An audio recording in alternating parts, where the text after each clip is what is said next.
بسم اللہ الرحمن الرحیم۔ السلام علیکم۔ والد نے اپنے بیٹے کو فجر کی نماز کے لیے جگایا، لیکن بیٹا نہیں جاگا۔ نماز باجماعت ختم ہونے کے بعد اسے دوبارہ جگایا اور وہ اب بھی نہیں جاگا۔ والد اپنی ڈیوٹی پر چلا گیا اور اسے یونیورسٹی جانے کے لیے نہیں جگایا۔ بیٹے کا صبح 9 بجے امتحان تھا۔ جب وہ 9:30 بجے نیند سے بیدار ہوا تو اس نے اپنے والد کو فون لگایا اور کہا، ابو جی، آپ نے مجھے نہیں جگایا، میرا امتحان چھوٹ گیا۔ والد صاحب نے جواب دیا، بیٹا، میں نے دیکھا کہ تو آخرت کے امتحان میں ناکام ہو گیا ہے، اس واسطے مجھے تیرے دنیا کے امتحان کی پرواہ نہیں رہی۔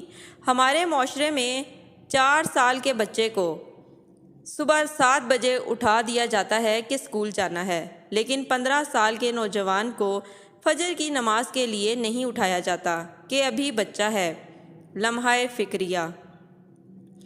نماز فجر کا ادا کرنا انسان کی شیطان کے خلاف سب سے پہلی فتح ہے۔ اتنی لمبی رات ہونے کے باوجود فجر کی نماز نہ پڑھنا ہماری بہت بڑی بدقسمتی ہے۔